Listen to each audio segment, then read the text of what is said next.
This conference will now be recorded. Bill, I know you're glad to hear all this. 32 years ago. Wow. Take the time to get. I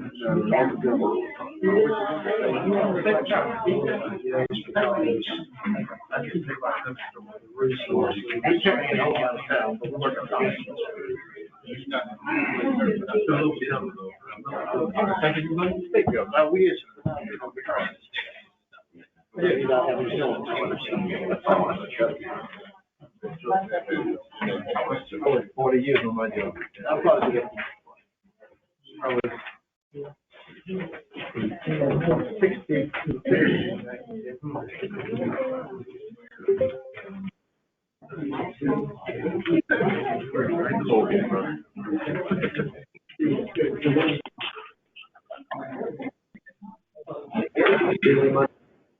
It really more than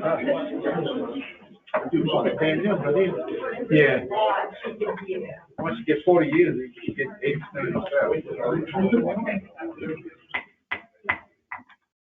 I'd like to welcome everyone this evening to the December 20th County Commissioners meeting. And at this time, I'd like everyone to stand. Mr. Cameron McGill, the Lake Church Commissioner, will lead us in our prayer. Mr. Martin with the pledge, please.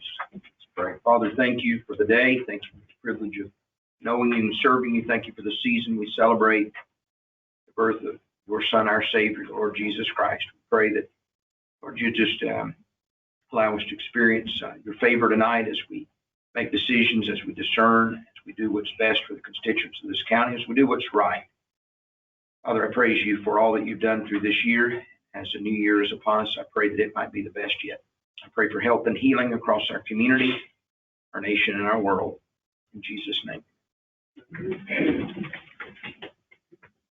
Pledge allegiance to the flag of the United States of America and to the republic for which it stands, one nation, under God, indivisible, with liberty and justice for all.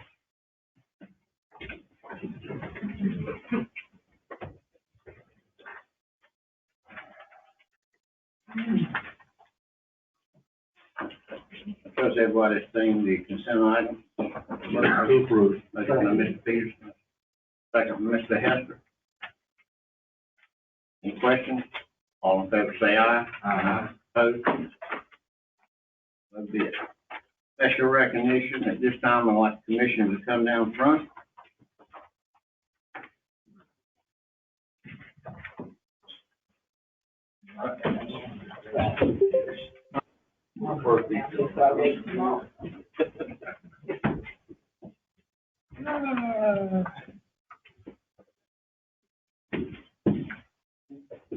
First of all, before we recognize our outgoing sheriff, I'd like to pay special attention. We got a young man in here tonight, Hutchison Glenn.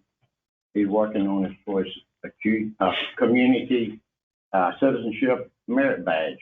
And it's always a pleasure for our young people to come before us. And we thank you for all you do, and we wish you all the success in the world. Anything we do to help you, please come see us. Appreciate it. At this time, I'd like to recognize Mr. Peterson, our outgoing chairman. No one more than me appreciates what you go through the run of the year. We appreciate everything you have done for the county, and we know that you continue to do so. And it's been a pleasure to serve with you. Thank you, Mr. Brett, sir. And we have some retirees tonight. Miss Sonia Kemp is not here tonight, but if you would, when you speak, recognize Miss Kelly.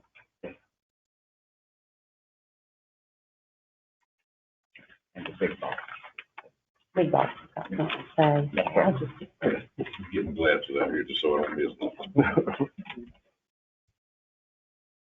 Just wanted to share with you a little bit of history about Sandra and her coming to Bart's and everything. But she started Bart's on October 4th, 1993. She was one of the initial hires by the person that actually got the division of agent going, Miss Katie Beanshaw.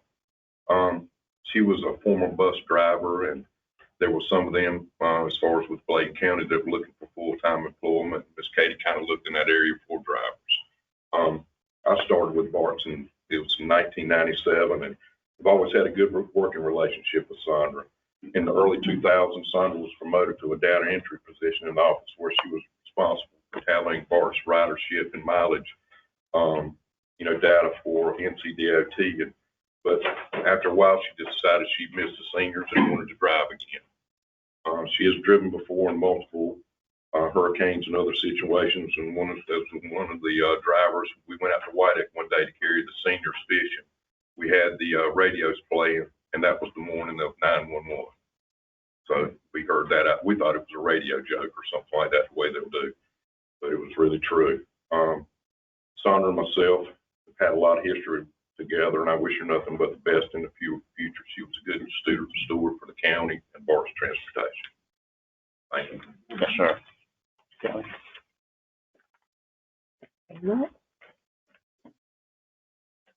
Just in case she's watching, this is the clock.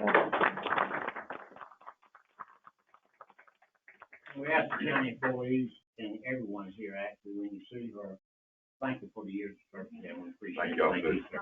Yeah. This time, Chuck, Houston, come forward, Mr. Martin.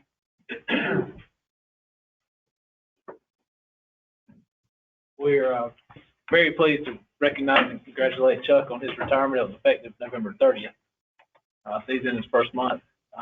Chuck has provided outstanding, innovative leadership for Bladen County over the years. He came to work here in 1998, I think it was. 98, yep. And so a good long time ago, he served the county well. Chuck thinks out of the box, and he's been an integral part of very important projects that have taken place. A lot of development has taken place in Bladen County over this time. And he's done an outstanding job. He is well respected in the economic development field throughout the state in North Carolina. And he knows the funding partners extremely well, Golden Leaf, EDA. Ford County has a wonderful relationship with Ford County, and he's been very successful in obtaining important grant funding for projects. And so just done an outstanding job. We're glad that you'll continue to be involved in economic development in Bladen County through Bladen's Blooming Agro-Industrial. And just look forward to continuing to work with you, and thank you very much for your service. I'd like to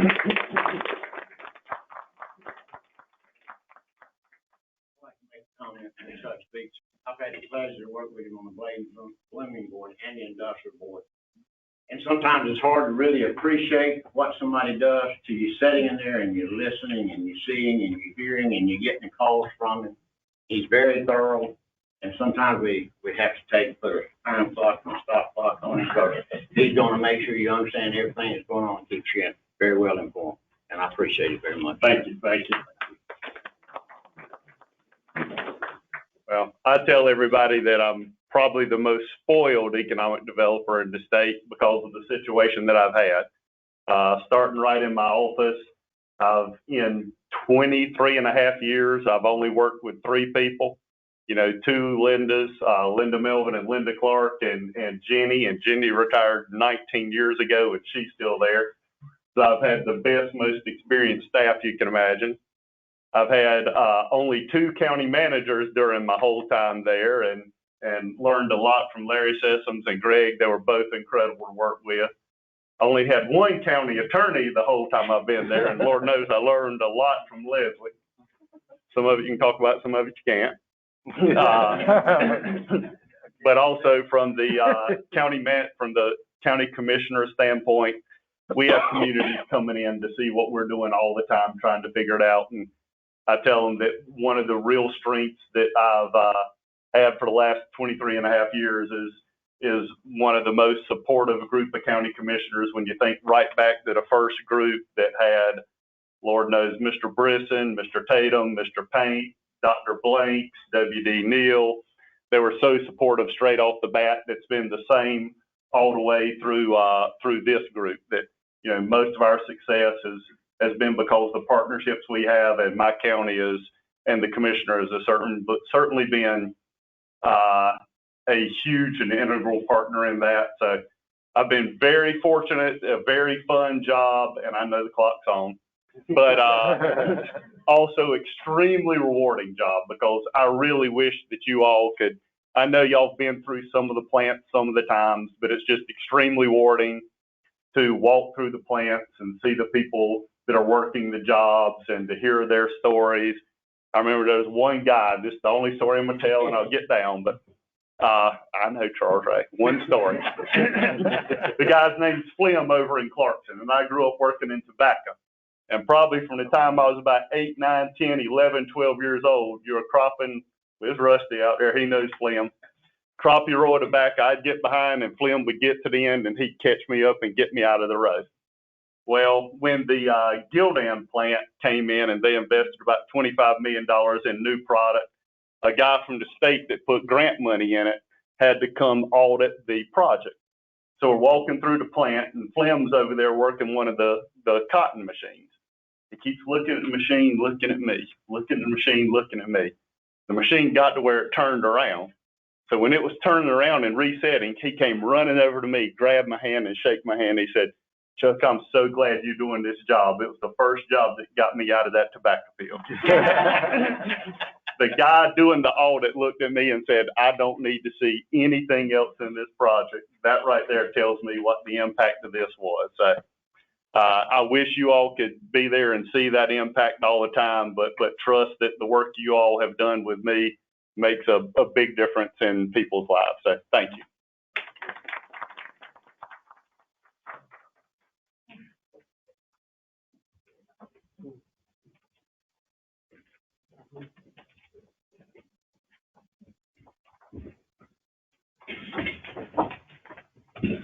Claire, open public hearing to receive comments regarding proposed amendment to the Bladen County zoning ordinance.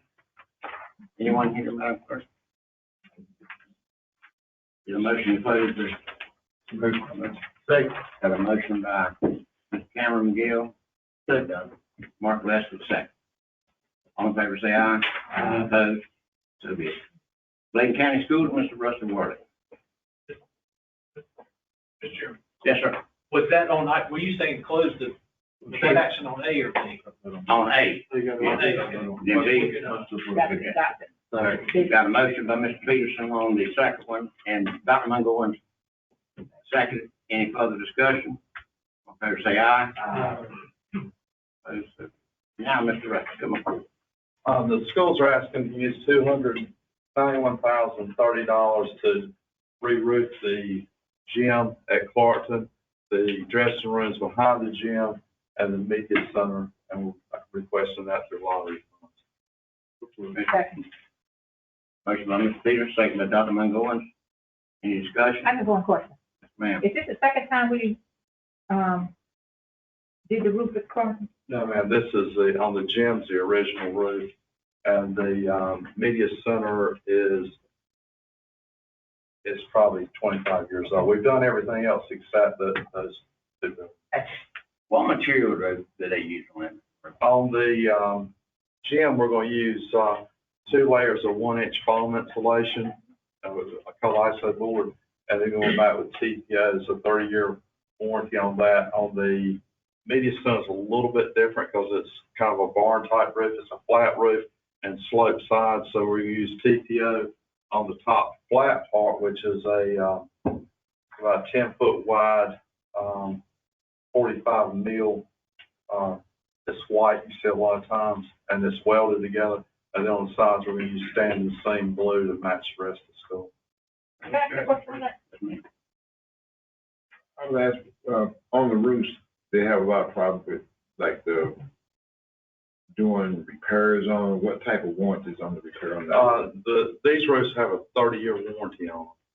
And then as far as doing the repairs, the thing about TPO, as you put 2 layers together, you actually weld it. And if we go in and do repairs, we can cut it out and weld those back in. So there's no cost to the school system? Not for 30 years.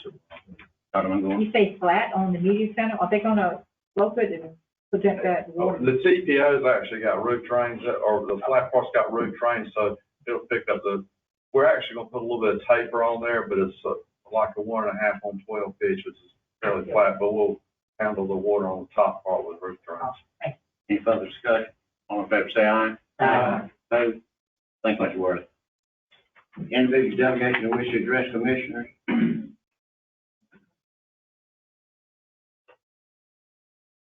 You do? Yes, somebody else. Okay. Yes, somebody else. Mr. My turn. He's listed on this. He's listed.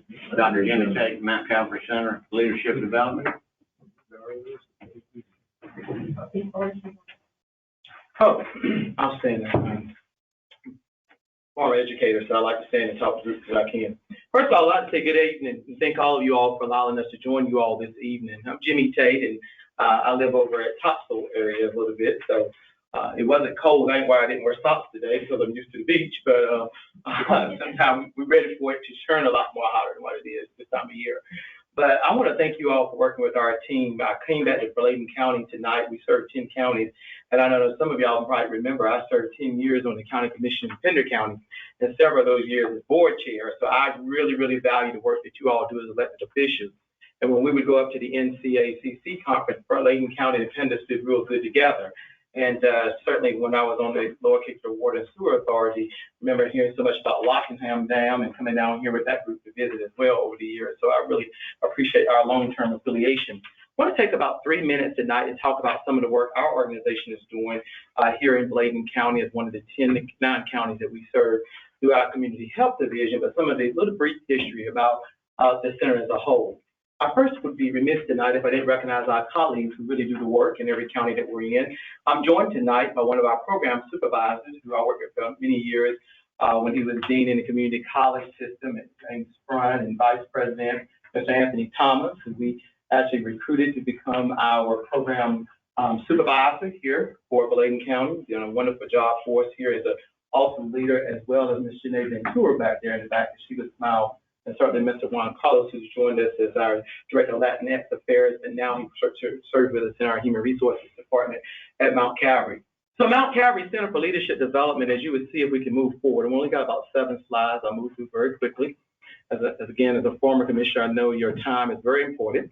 A little bit about my background. After serving 20 plus years in higher education, I always had a vision of when I left the commission is going to own to be a community college president, and then at the university level.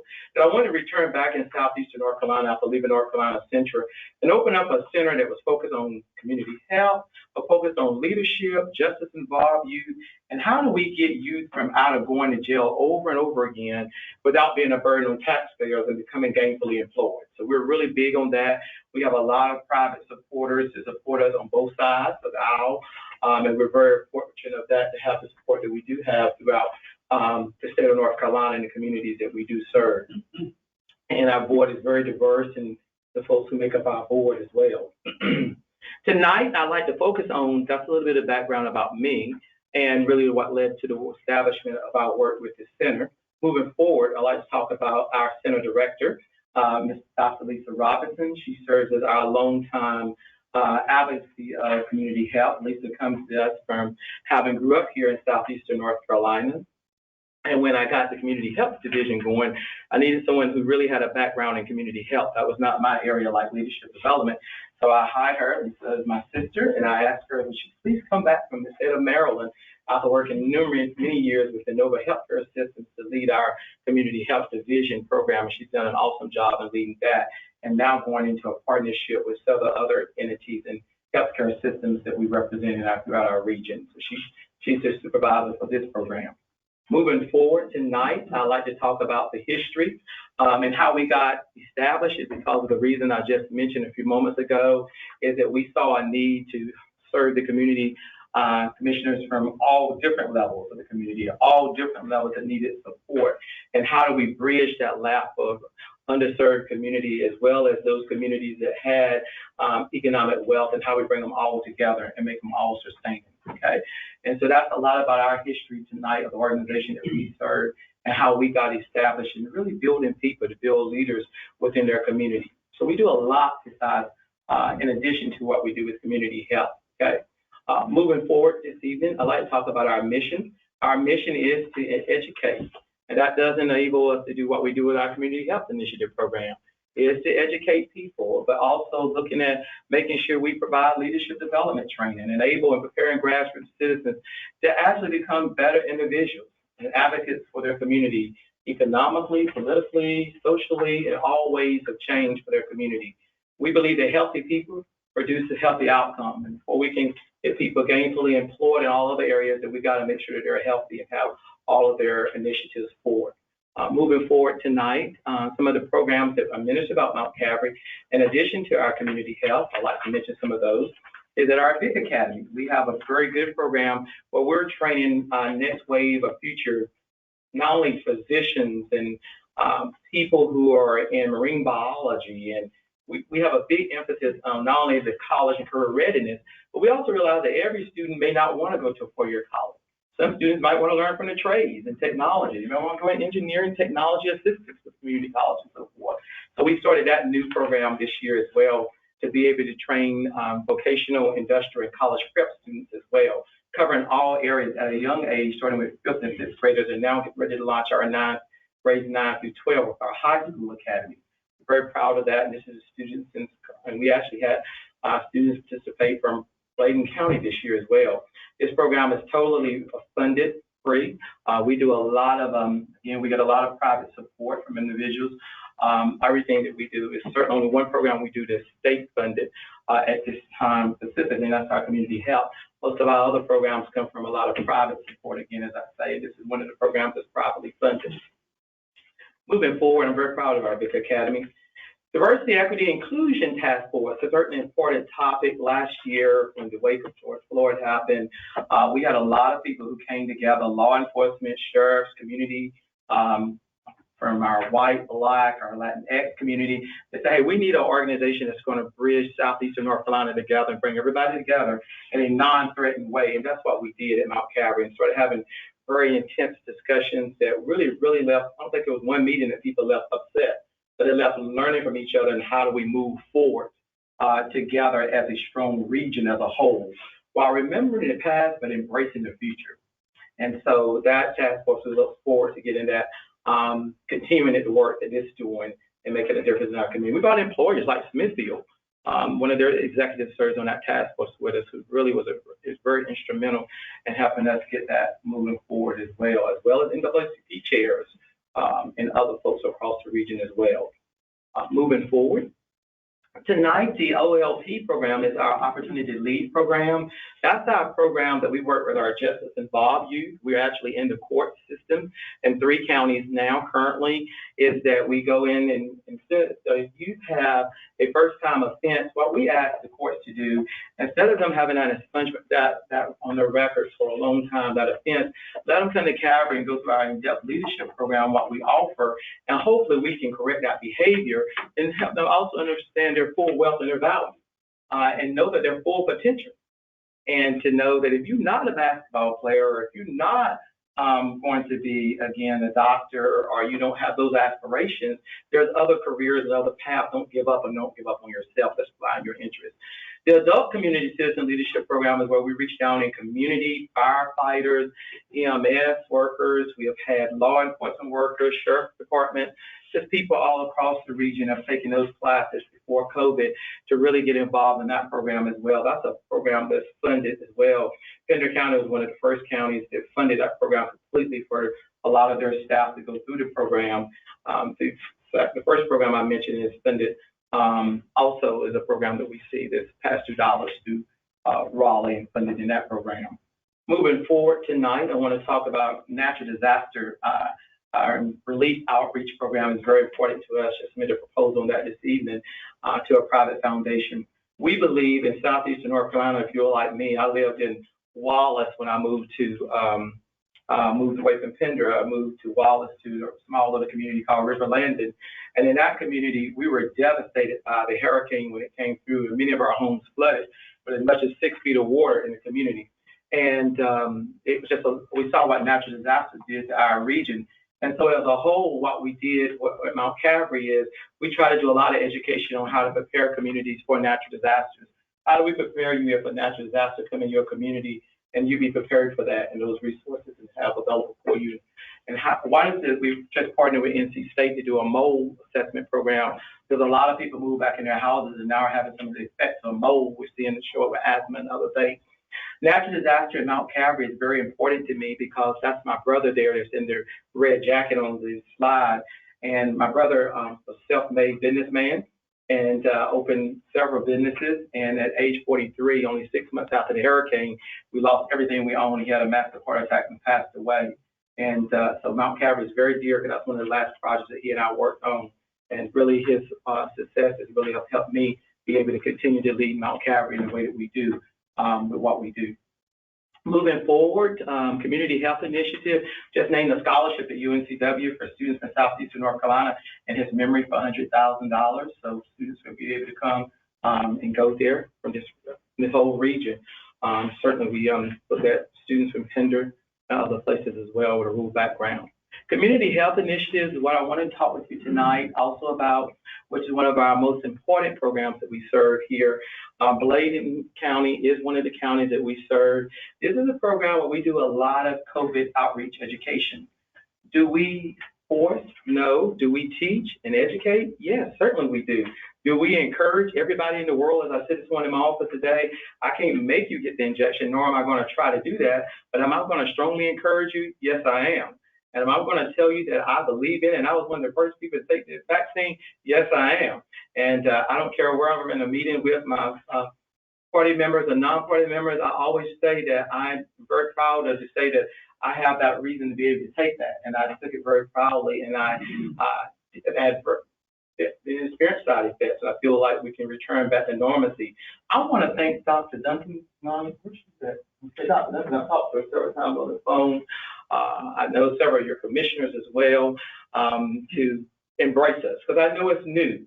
When you come into a county, the Department of Health and Human Services has asked us all to work together very collectively on working with our project. I want to thank your manager, Greg, for being very open to us to coming in your county as well. And I know that there's been a lot of discussion among your groups as well about the vaccine education and so forth. And just this week alone, we were able to have a vaccine clinic here and had a number of people to come up and get vaccines. And all of you, several of you on this board, several, let me say that, have been real champions of this program. And I really want to thank you for that.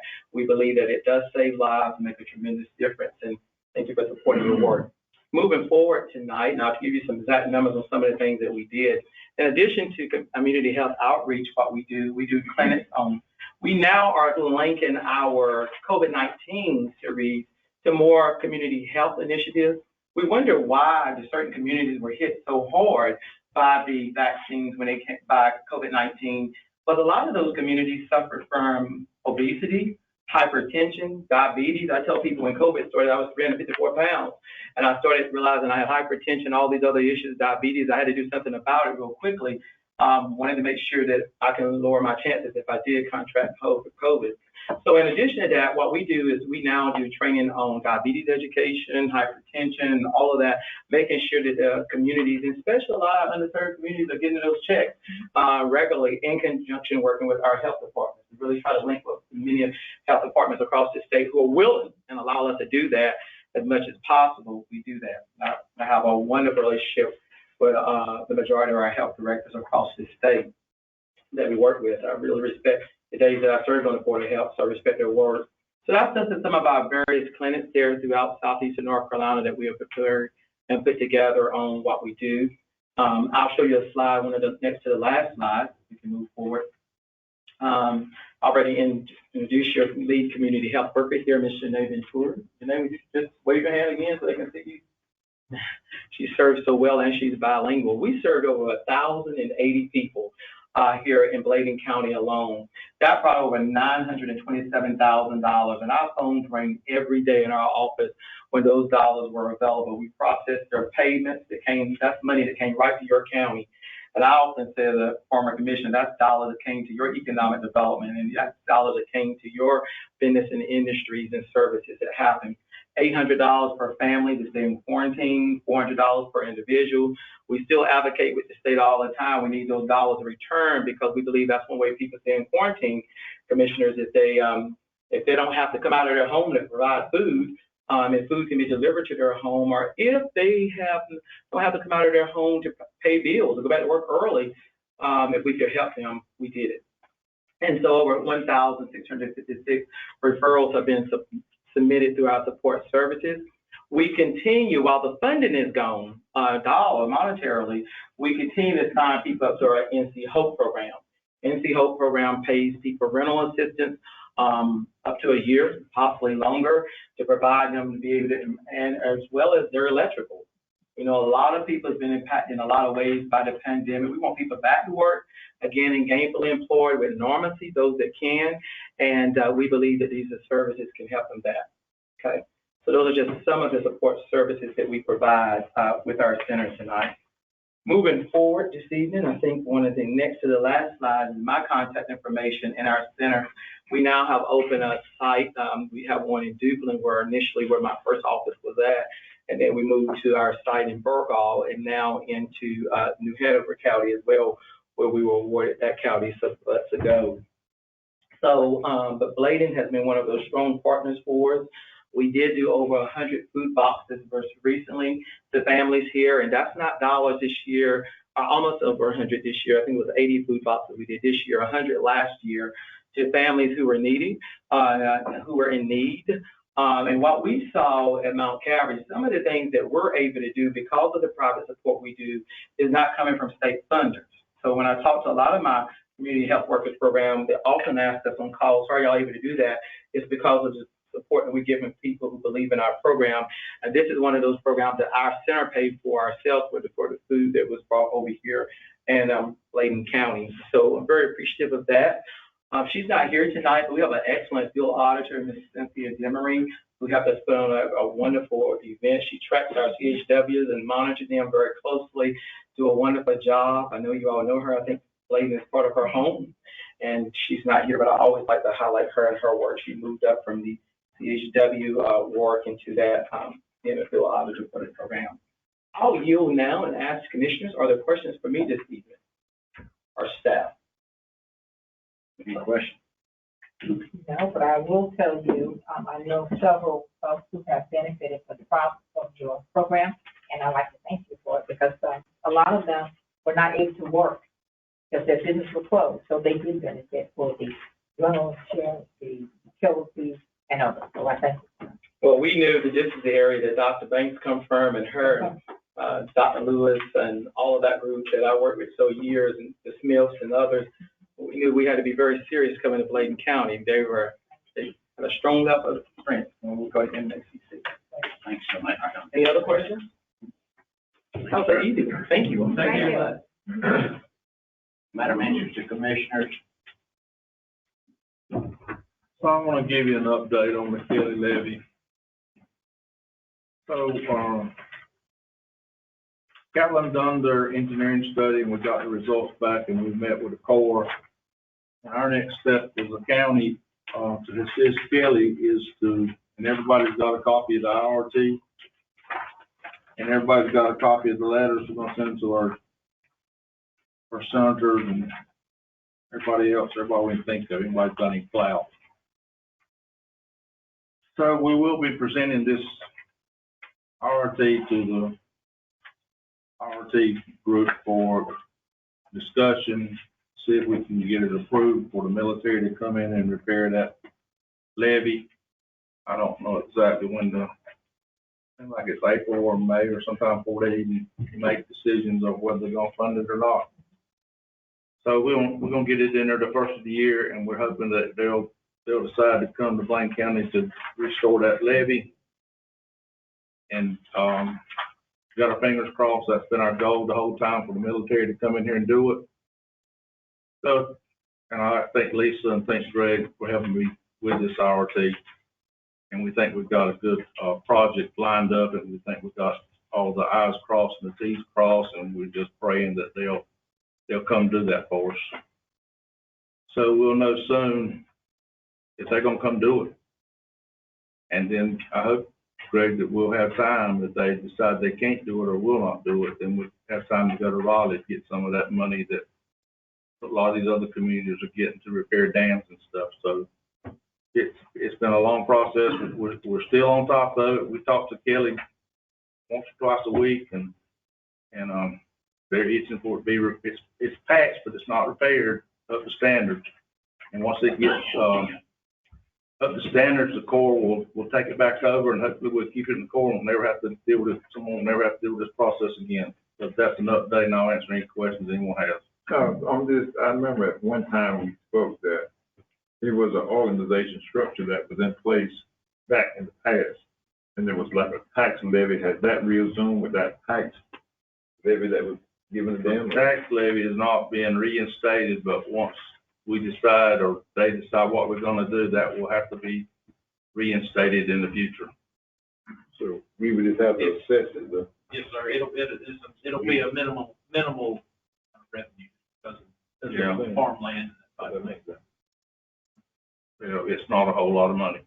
So, Mr. Chair, Mr. Peterson, so you're saying that, you want them to support it, and then they're supposed to go out and now, No, what I'm saying is we're gonna send it to Burr and Tillis and Rouser and Furs and everybody we can think of, send them a letter and ask them if they'll contact the IRT organization and see if they'll send a letter or ask for them to come repair the levee in Bladen County.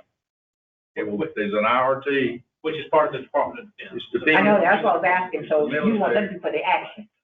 We're just asking for their support and assistance and helping to. And you submit the application? Yes, ma'am. Thank you much. Any other questions? So I have one more thing. I would, if the board will approve it, I would like Mr. Martin to contact the school board and have them, and I'm not trying to get into the school board business, so don't take that. That's what I'm trying to do. I just want to know how they're going to progress or proceed building that school at Tar Heel, because my understanding is the maintenance guy is leaving the end of the month, and I'd like to know what the plan is. We got some skin in the game, and I'd like to know what the plan is. All right. What maintenance guy you're referring to? Mr. Worley, I mean, it doesn't matter, that's like somebody comes to us saying, Mr. Eustace is leaving, and so what are we doing? I mean, we're running their business. Well, that's your opinion. I think the county's gonna have as much as $7 million in the project, and I think the county needs to at least know how they're gonna proceed with building that school. I think out of courtesy, they could tell us, but, Well, that's what I'm asking for. I mean, that'd be courtesy, but I don't think we should tell them what to do. Update on how they're gonna proceed to build the school. Then, did they not get a contractor? I thought it was awarded. They got a contract. They don't have no site superintendent to look at the project. You can't build something like that and hire an architect. I thought they get a project manager. They're supposed to get a project manager. No, they're not. I don't know. We do know that the word was that somebody wants the job on site for the contractor, but they could hire a project manager to do the same thing. That's what they need. They can hire a project manager for $400,000 to $500,000. Do you want to spend that much tax dollars for a project manager to build that school? That's what I want to know. You can ask me to do it, or I'll find out on my own. I'm just trying to do it the proper way. Let me maybe clear the air just a little bit here. They meet with the architect this week. And I think once they meet with them and discuss their situation and all, and at this point, that's them and I would say their business. I can understand our concern, but I think once they meet, I think they will address the situation with us, where they'll be going, and how they'll be going to act right. So, I give them that respect and courtesy for them to come speak to us after they get in. That's what And so I'm asking for them to come give us an update at our first January meeting, just to see where they're at and just see where they're progressing. And if you want to do it, well and good. If you don't, well and good. I think we owe it to the citizens of Bladen County. We're going to maybe have $7 million. And if it runs over, you could have a whole lot more than $7 million in it. So But could I ask the question this for me? I'm trying to stay with you crossing the boundaries. What was the purpose and intent for them coming to us the last time and telling us that they had Boyle Construction that was leading the project? I thought that's who they had hired. Mr. Cogdell, they got it. Let me just tell you, they've hired an architect, which is Robbie Ferris. And supposedly maybe Bordeaux's the contract. We're not for sure that Bordeaux is the contractor yet. The only thing Bordeaux. It's not absolutely sure. That's what I'm asking the question. The only thing Bordeaux has been retained to do at this point is help them come up with cost estimates. Okay, I thought that they said that was the contractor that was getting ready to handle the project. I thought that's what they was bringing to us. That's true. So they haven't put, but what was bothered, they were gonna do this building the price cost. That's what they've been doing when they appointed them back in 6 or 7 months ago. That's right. They Just just for that purpose. designed that project and see what it's gonna cost. And fortunately, that's the case, because if they had, retained the services of a construction manager at risk or did the project, they would not have been, as I understand it, Rusty, they may not have been eligible for that additional money, through the state, so that's probably a good thing, if that's correct. So they had to have someone to do the research on it to make sure they got passed for the right amount of money to build the building. That's my understanding. And that's what, If you can't, so we can't, the baller being paid to do all this stuff, that much money? So what happened is that we knew, we're working with legislators, and we knew there was a $40 million chance that some amount of money was coming up. We didn't know how much. We thought about 30 million at that time. So I broke the contract in 2 portions, and part of the legislation was you could not have gone to contract with a contractor. If you're under contract, you get the money. So I broke the contract so we could get a GMP, or guaranteed maximum price. So our contract was for $165,000, and the guaranteed, they were going to come up with a guaranteed maximum price. They're also going to come up with all the contracts and all the bidding. And that's the reason we broke it in 2 portions. It also gives the school system an opportunity that when that number comes in January, which is now February, then you can actually carry it out to bid several different ways. So Bordeaux is not right now they're not guaranteed of the project. So at any point in time, the board can actually, they've got the bid documents, they're ready to bid, they can actually carry it out to a prime bid. They can do bid it through other contractors. So you have some options, because we knew prices continue to go up. It was escalating, and so what I tried to do when we did it is to give the county as many options as we could and still get the additional money, which turned out to be $40 million. Rusty, can I ask you a question? Yes, sir. From you getting ready to leave? Yes, sir. What has that board been consistently looking at, following your format or shipping the format of what you just laid out? You don't need to answer. I think we got to make it here. You don't want to answer that way then? There's no problem. You don't have to come right. I think we're getting the cart before the horse here. I think we need to allow the process to go and for them to handle their business. And I think once they have their meeting with the architect, and I've seen the contract, I've read it personally, because I was concerned about some things. As chair, I felt like I need to look at it. Got an architect that's getting about $2.3 million or something for this project. And I would think that he would get involved to make sure that him or someone is liaison between building that building and the contractor. And but I'm confident the school board will get back with us, keep us informed to appease any doubt that we have in our mind. And I'd like to see that go forward. I would love to see, if I motion, I'll make a motion. If I don't, just show of hands. I would love for them to come, just tell us how they're gonna move forward in the first meeting of January. That's all I'm asking for.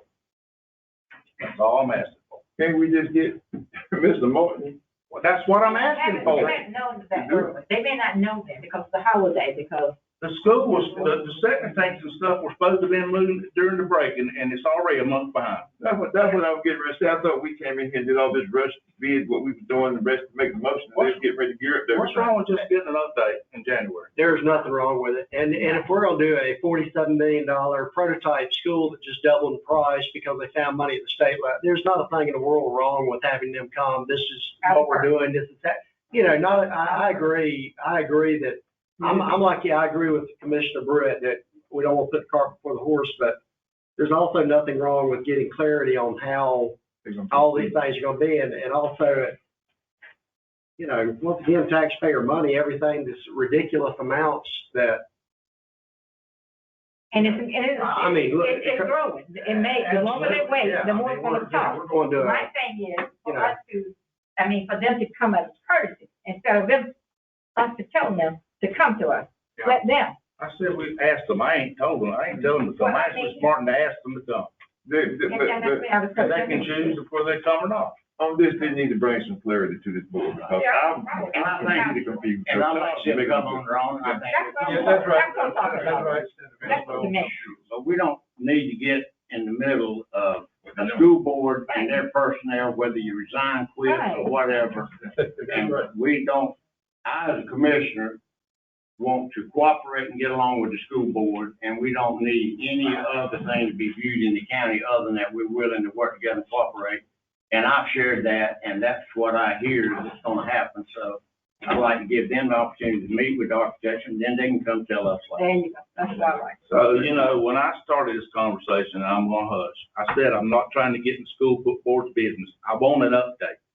I think I owe it to the citizens of Bladen County to know the progress of that school, and I don't think I need to. Y'all can either say yes or no. I'm fixing to make a motion for them to come in January and just give us an update. I don't want to get in their business. I said that to start with. I guess it seems so antagonistically where you were putting it out there.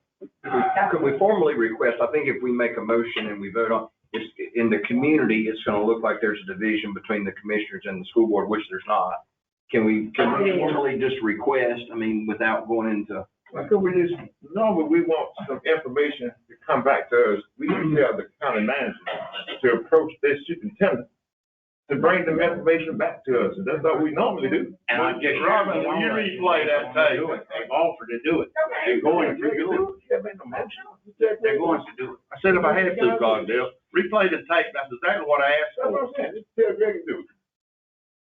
And hopefully they see these minutes or hear the video, they'll come anyway. That's right. I don't know. Well, that's what I asked for, Mr. Cogdale.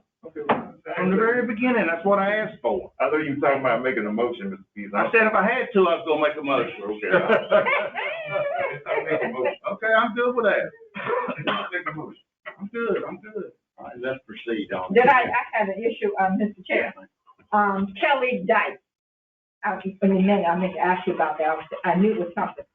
They want, not the Dyke, it's the ferry. It's a ferry. What's the status of the ferry? When are they gonna open it so these folks can use it to stop having to go all the way around? You may recall that they bid the project, and the person who was the low bidder to operate the ferry, because those aren't state employees, they bid that project, contractors to operate. Anyway, whenever that new person tried to obtain insurance, the premium jumped to, I don't remember, tens of thousands of dollars. It was outrageous. And so it needs to be repaired. So DOT is actually taking it out of the river, making some type of necessary repairs. And as I understand it, it's going to be the spring of this upcoming year before it will be ready to be operational. How long has it been open, closed now? What, 2 years. Close to 2 years. Right. It's not 2 years.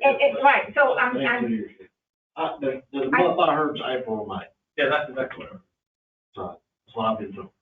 and that same bidder. And that was an email, that was in written, I mean, that was in written form, I read that. Okay. And the same person will have the same, bidder, the person. Whoever that low, as I understand it, whoever the low bidder was, will operate it. It's just now that they're making the necessary repairs, he'll be able to obtain insurance at a lower rate. Get the latest update on it. Yeah, that's all right. If you can, the next month would be nice sometimes. No hurry. Where did you ask for Thank you. infrastructure, all this money coming around for bridges, what do you do with that? I haven't heard any. There's no access on that end of the county, we need to add for them to build a bridge. Bridge cross. Anything else come for commission? Revenue Department, Mr. Renee Davis. Good evening. How you doing?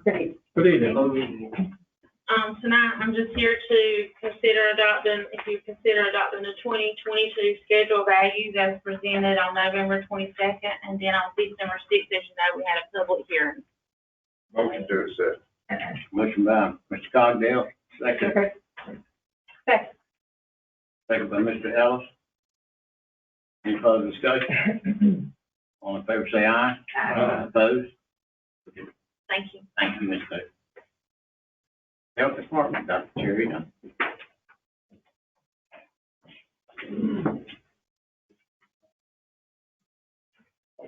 So, Mr. Chairman, the first A through E items are renewal items. Would you like to do those together? We can go to the second. Got a motion by Mr. Peterson approved. Mr. McGill, second. Any further discussion? All in favor say aye. Aye. Opposed? Yeah. Item F is an item for consideration of a full-time social worker position and a part-time health educator that will be fully funded by the HRSA grant. Got a motion by Mr. Hester, a second by Mr. Gillespie. Any further discussion? Could that position be put in a position where it can move to a full-time, or is this funded strictly by? It will be funded strictly for 3 years, and the grant is such that it is to be self-sustaining after the 3-year period. Okay. Any other question?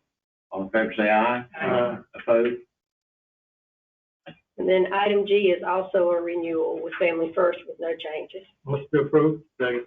Motion by Bullock, second by Mr. Gillespie. Any further discussion? All in favor say aye. Aye. Opposed? Yep. Then H, of course, is our COVID update. As you know, the Omicron variant is expected to be here pretty rapidly. Still not at the extent with the deaths and illnesses that the Delta variant did. We still are seeing about 99% of the cases in North Carolina are the Delta variant. We have increased to 1,667 in the hospital as of today in North Carolina and 5 in the hospital from Bladen County. As of today, there were 1,599,595 positives since the beginning in North Carolina, with 19,167 deaths. For Bladen County, we had 5,792 cases, and we have added our 96th death since we last met 2 weeks ago. As of today, we had a 6.6 positivity compared to the state's 9.3. Over the last 7-day period, we've been in the 8 or almost 10%, between the 8 and 10 most of the days. The current vaccination rate is 51% for a first-time vaccination, with 48% at the second time or fully vaccinated. At this point, we're holding our own. I have a question here. I saw in the media that the Moderna increases the less likelihood by 30%. Are you hearing that?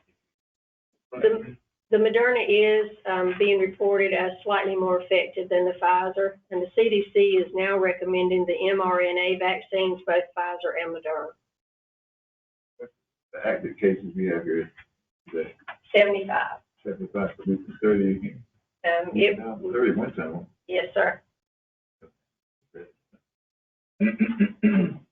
Those of this, you said basically via COVID-19, not the Omicron. Those 75 are active cases as of today. The Delta virus that you're looking at?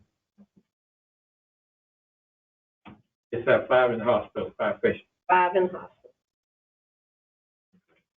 And those would be active in the hospital. Those that are still in the hospital past their isolation stage are not included in that 5. Okay.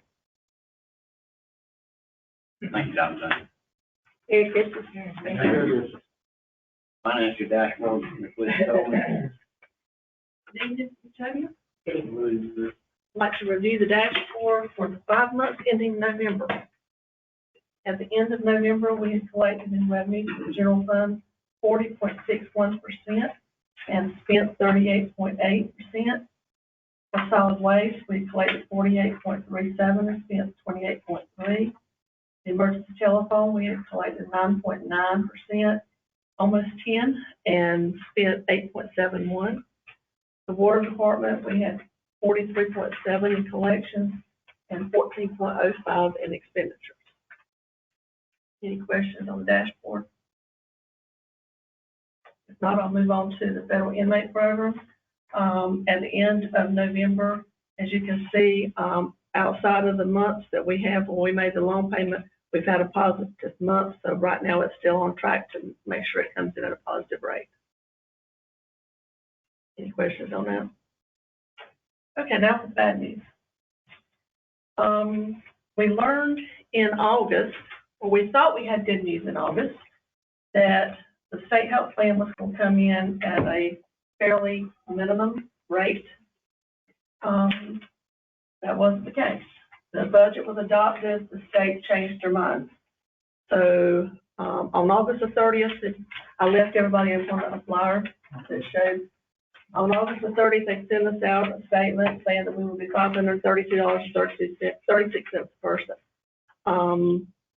And thankfully, we had enough money budgeted for that, because when we did the budget, we put a 5% increase in there, and we thought, super sure that would cover it. Well, on December 2nd, we get another update, and it's going up to $647.86 a month per person. So if you look at the second slide, right now we're paying $521.96 a person, and it's going to $647, so that's $125.90 increase per month, or $1,510.80. So if we average that out by 380 employees that's on it, that's $574,000 annually. How much was the total in this last budget? I don't remember off the top of my head. This is just for the increase. This $125 is just the amount of the increase. And we normally put in the budget, what, 3 to 5%, because we don't know when we do the budget. We know what it is for December, and we wait until, and we usually put in about 5% just to be on the safe side, and it came in at 24%. So this $574,000 is just the increase? Yes, sir.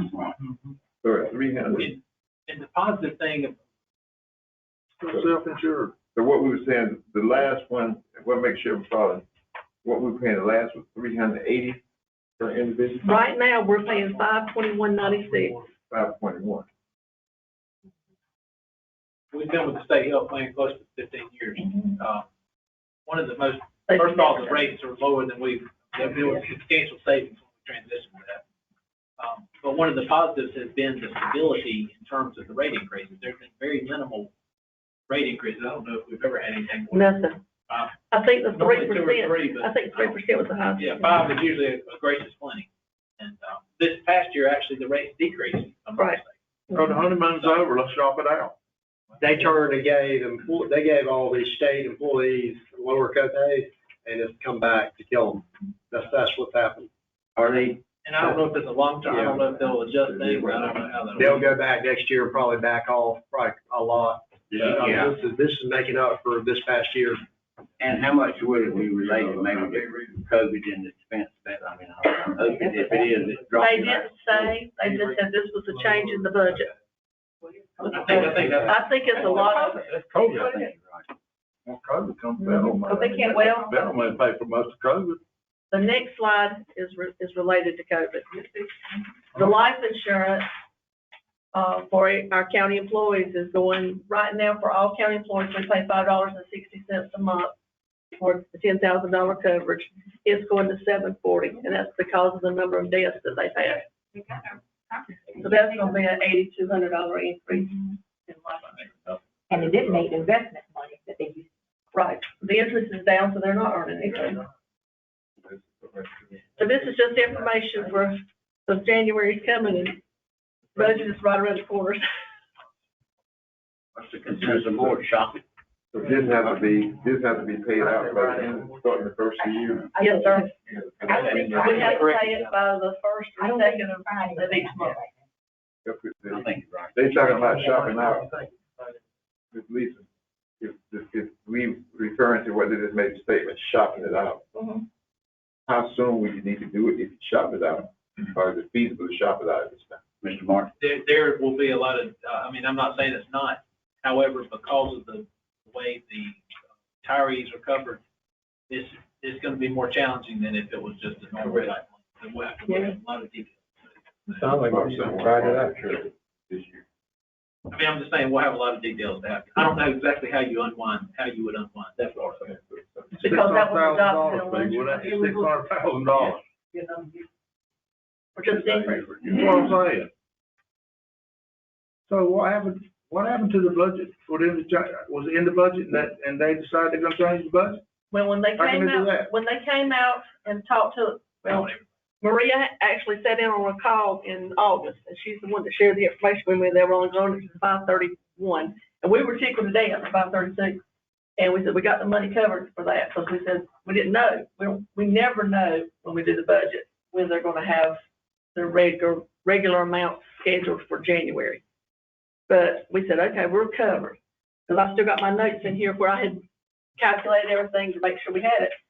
Then December 2nd comes along and they said the state budget passed and they increased it to 647. And Wow. that was as early as we've learned about it. Why would it not be, Yeah, why everybody's could we learned not, though, from an ethical standpoint, ask the question, the discussion in August of 530 or 531, how it jumped with no warning to anybody, and how do you justify? I mean, I would think, since they stated it, that there should be grounds for We can send a note. adjusting it. Telling you why, so we all know.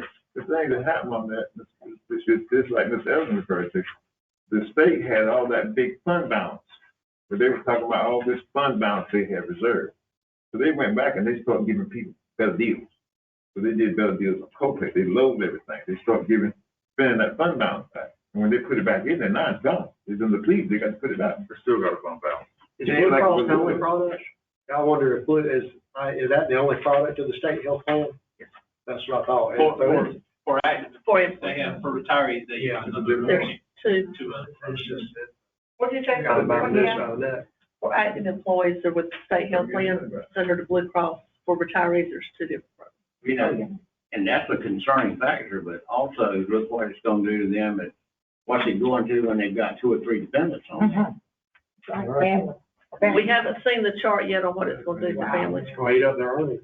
I'm telling you. But I will say this, that when we started the state health plan in, was it 35? But, anyway, we were looking at it then, and our insurance was gonna go over to $800 a person.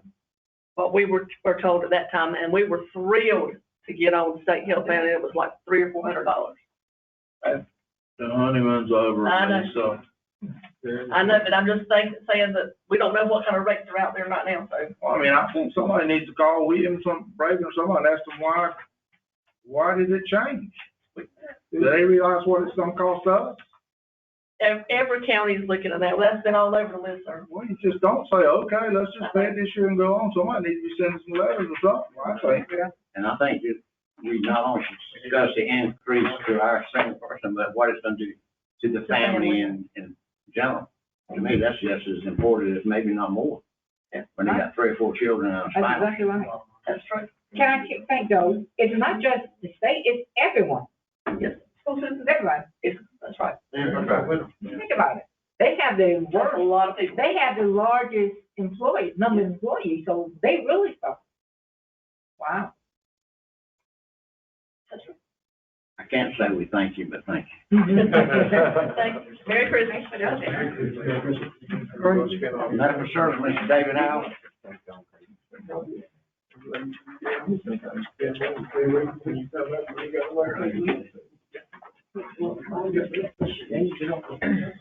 Afternoon. Good evening, sir. I think some questions have come up, I'm assuming, I think, during strategic planning about our transport procedures. Try to answer any questions you have. Currently, we're at 9,987 calls as of, 5:45 when I answered one myself. So what we're doing is we've seen attacks in the system with patients wanting to bypass the local hospital to go to other facilities. And we shared some information through Mr. Martin's office per CMS guideline and Medicaid guidelines. We're supposed to transport to the most appropriate facility for the injury or illness, and that's what we get paid for. So with that being said, critical access hospital like Bladen County, if they're able to treat said injury or illness, we're supposed to transport there. Now, with that being said, the state also has destination plans for trauma, STEMI, which is heart attack, and strokes, which our primary PCI centers are Cape Fear Valley, New Hanover, and Southeastern. And we have those cases. Once the assessment's made in the field, we take those patients to those facilities. Now, we look at also location too. You know, if we're in the Bladensboro area and if it's an illness or an injury that we feel Bladen may not have the resources for, we will look at the next closest available facility that does have that resource, get that person there. But when we start taxing the system, taking patients, for example, from Dublin to New Hanover, and then we're sitting there, that transport time plus sitting there long periods of time because of COVID and other related issues that they may be having, it's taking a resource out of the county for up to 2 to 3 hours, which puts a tax on the other ambulances. So we are trying to follow the CMS and Medicaid guidelines as far as transports and 911 calls plus CMS guidance dealing with trauma, STEMI, and anything stroke related. Any questions as far as how we? If you're on East Arcadia and you on the Columbus County side and you're in Columbus County, New Hanover is closer than here. So why would you bring a person? Well, that's what I was saying. We look at the location too. But let me chime in on that. Go ahead. We got 4 trucks on the road. All 4 are tied up in a call. You're at East Arcadia. We can bring them to Bladen. That still puts our truck back in service quicker. I got you. And that makes sense. But if the situation you're in. But if you don't know they're having a stroke or not, you didn't know that person's having a stroke. That's our paramedics' job. Right. So if you don't know if they're having a stroke or not, they should have gone to the Hanover, not come to Bladen. And 8 times out of 10, if we know they're having an active stroke, we're gonna call them. Right. But in this last case, I don't think, and I guess I can talk to you one-on-one on that one. I don't think you didn't know she wasn't having a stroke. Right. And there's, she should have gone to New Hanover, not come to. There's cases where, you know, it may be an active non-STEMI or things like that. You can't diagnose in the field, but at the end of the day, it's the paramedic's discretion. It's on board the truck. But again, if you're in Columbus County, if we meet you in Columbus County, this is not closer. That's number one. I have concerns with. That's personal. That's a personal thing. I understand. And so if that's the case, then I think in that case, you don't let them go on their own or let AGR take them.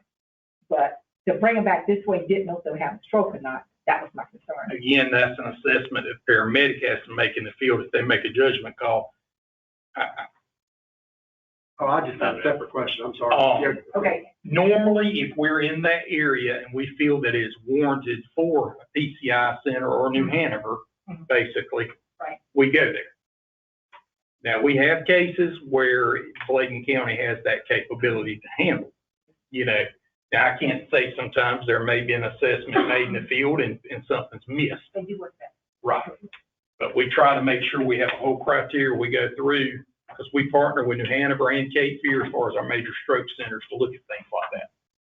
And we try to consult with medical control here too. I can't complain because, I mean, they took care of me and they really took care of me. So I can't complain. They did a great job and I appreciate that. But I still say, I worry about folks on that end. They have concerns when they're in Columbus County or that closer. All their medical is in New Hanover. All their physicians are there. And we're looking, and this is the thing I think a lot of people don't realize. Just because you're transported to that ED, you may not see your physician. With the technologies that's out there now, like the Epic system, for example, you can come to Bladen, they can pull your record up in Epic as long as that hospital has the Epic system. And they all do it with Columbus. So, but as far as going to an ED to see a particular physician, you're not going to see that particular physician. No, you get the service. And what they want, the service. Correct. And they want the service. Yes, sir. Does the location or locale when you transport them, is there any financial concerns with it that deals with you from a financial perspective? How's that? Once it's coded and billed and they look at that thing and if they say, okay, this patient can condition as charted meets criteria for a critical access hospital, you're going to get payment for mileage up to a critical access hospital. Anything beyond that is lost. So if a person does not have that critical access and wants you to transport him. So basically, I'll give you an example. Here, let's say here, I had an incident where I had back pain for some reason. And I decided I wanted to go to Lumberton. Okay. And you took me to Lumberton. Once Medicaid and Medicare review that chart, they determined that Bladen County, for example, a critical access hospital could have handled it. You're going to get payment for whatever the transport mileage would be to that hospital, which would be Bladen, plus the load. So everything from outside of E-Town to Lumberton is lost. So that's what I was asking. That's why their statute states a facility that's appropriate for said illness or injury. Yeah. I've got a question. If a patient declines your location that you're going to take them, what do you do then? And we try to educate them why we're doing what we're doing, as far as turning trucks around and things like that. Mm-hmm. I mean, at the end of the day, we try to convince them to come here if it's, if they're capable of handling it. But sometimes we have cases where it's not. A lot of the public, they might want to know, right at the county line, want to go to Sampson County a lot of times. So, I mean, they want to go to Sampson County, and you said, no, you can go to Bladen County, and they said, no, I want you to take me to Sampson. What do you do? We try to educate them. Well, all they we can have to do. be closer, Yeah, well, we look at the location, like I was telling Dr. Goins. We look at the location, because, certain areas up north, we may be closer to Sampson than we are Bladen. So it's all dependent on location, what's going on with the person. There's a lot of factors that ties So into the patient don't have to sign anything saying, no, you decline my wishes or anything. They have a right to refuse. They got to pay themselves. That's not their pocket. We have refused. But I mean, we try to educate, and we try to accommodate as much as we can. But we've had cases where we have folks that are kind of hospital shopping too. And there's no other way to say it, they're hospital shopping. That will go to one location one night, then we pick them up the next night, they're going to go here and there and there. Oh, yes. And it just creates a tax on the system. And one thing we need to remember here too, from a business standpoint, we have a hospital, the owners of this hospital made a big investment for Bladen County. And so if we stay within the guidelines of the law, then we give them the opportunity and we hope to keep them here. I know when I served on the advisory board under Dr. Masters, or the administrator Masters, David, one of the things he kept telling us, you need to take people where they physically need to go. He said, but had we were able to make more decisions on our own, we could have treated a good percentage of the people that we carried away, and that would have been profit for our hospital, and it ended up being an expense to the county. So we need to be mindful of that. These people made a big investment. How we get a new hospital and other things that we want, more doctors and all, is the amount of service that we allow them to give to us. Any other questions on destinations and destination plans? Can I make clear on one thing though? If they refuse, you don't make them sign anything. Am I correct? Because legally, if you refuse, you have to sign a refusal. Okay. If you refuse to sign it, then the partner on the truck is going to witness it. But remember, the person who can't sign because she might be having a stroke, like the last case, right? And she was closer in New Hanover than she was Bladen. So that one is kind of Well, two, there's protocols in place. If she's got an altered mental status, we're not going to let her refuse anyway. That's all. Yeah, we have an altered. If she has an altered mental status, she's not going to refuse anyway. Bottom line, because we're not legally allowed to leave. What she did, she have an altered mental status. But then we're allowed. My question got answered, actually. I was wondering about the Medicare denied, but you explained it. In other words, they would cover to the shortest route that you didn't take if you went somewhere else, that kind of. Medicare, but everybody else, private insurance though, don't they bill us anyway? Well, they follow a lot of the guidelines too that Medicare. I know, but they they follow charge Medicare. you to pay it though. They pull them out, so. Thank you, Mr. Howard. Thanks, sir. Yeah, thank you. Thank you. Hope you do well. Service, Nathan Down.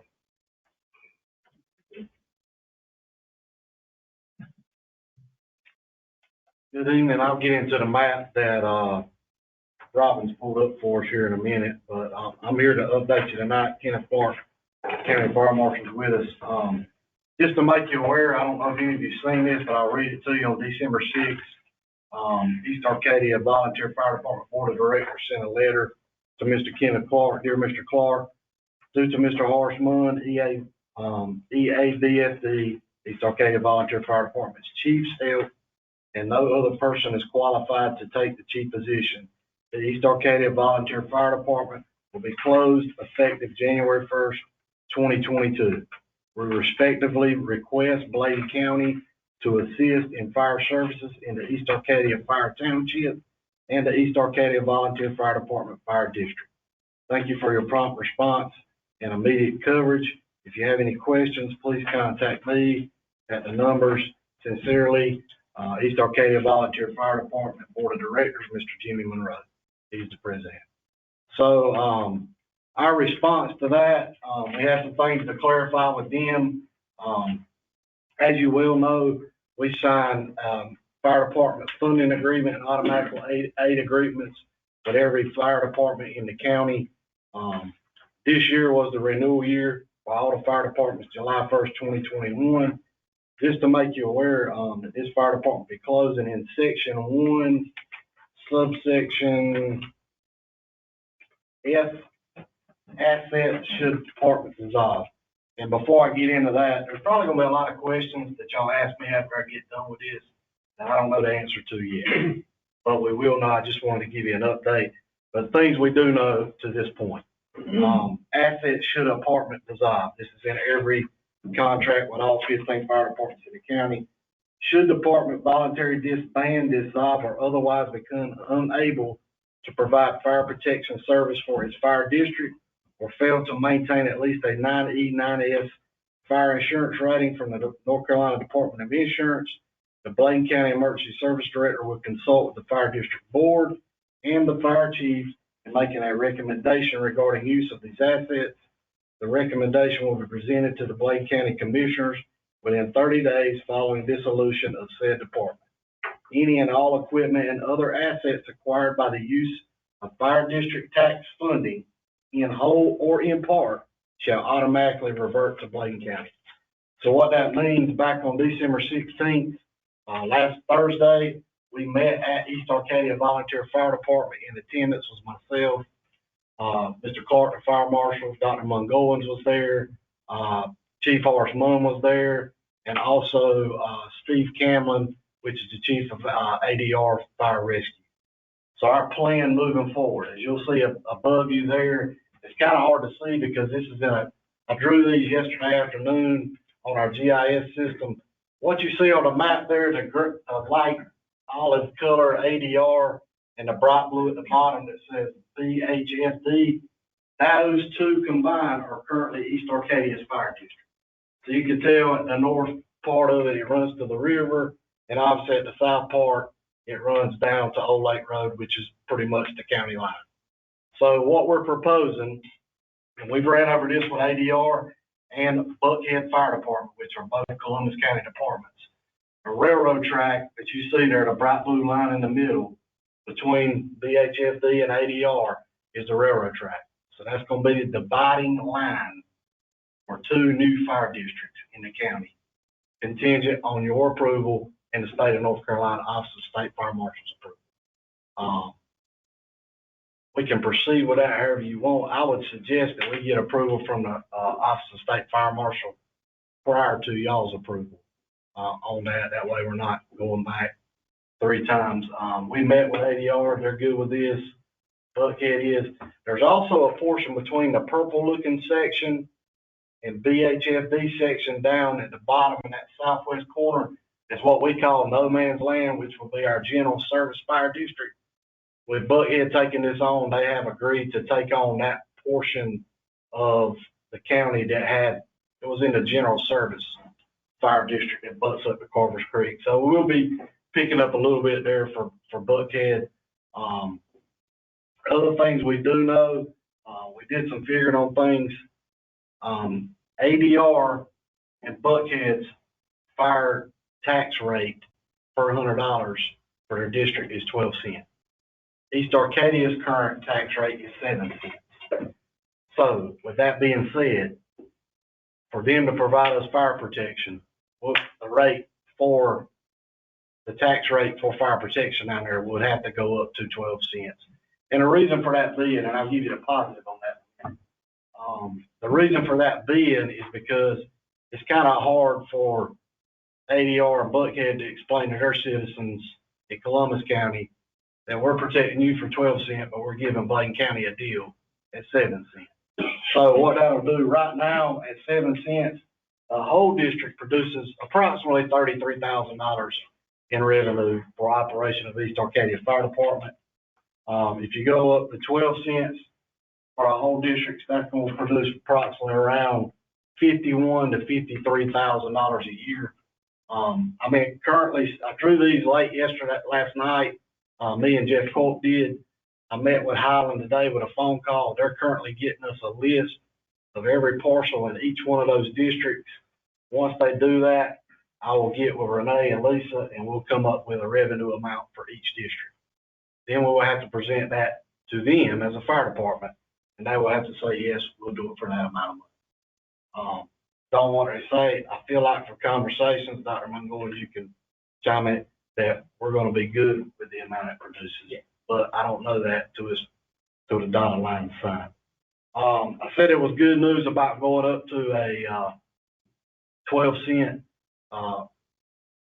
tax base down there for fire protection.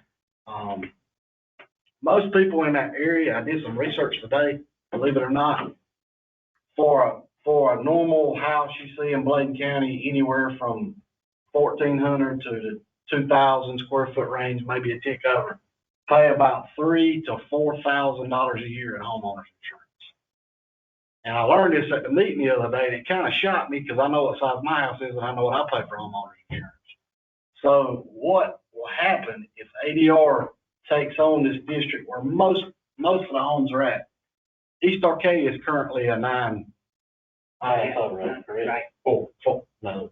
East Arcadia. East Arcadia is a 9. East Arcadia is a 9. ADR is a 4. So when they take on that district will then in turn be a 4. Now, there are some things they're going to have to do in that district as far as hydrant painting. There's a couple of hydrants they got to get with the water department. It's got to be repaired to get it up to par. But that seemed minimal in the meeting to Chief Cameron, the ADR, to get handled. What that'll do for these homeowners down there is probably going to cut their homeowners insurance about 40%. Maybe 50 in some cases, according to what your agency, because the insurance agencies are like, when you have homeowners insurance, they start at the base rate is this, and then other factors, how close you are to a hydrant, what the fire district, and then it just keeps tacking up from there. So I know the average down there is about $2,700 to $3,000 a year. My house that I just sold in Elizabethtown, I was paying about $1,300 a year, and it was around 3,000 square feet. So you do the math on that. So there is a positive there. And talking with Dr. Mungo and Chief Munn and Kenneth and everybody down there, we are going to have some community outreach sessions before this is actually adopted, just to educate the public if they got questions and let them know. It was expressed in the meeting. Chief Cameron with ADR does want to come talk to you guys. He stated that he likes to know who he's doing business with, and he wants y'all to know who y'all are doing business with. So the ball is rolling on this. There's a lot of unanswered questions that we're probably not going to get answers to until after the first of the year because everybody's off for Christmas. So, miss anything? I'm good. Dr. Mungo, I miss anything? No, that was good. The state is aware of what we're doing. Yes.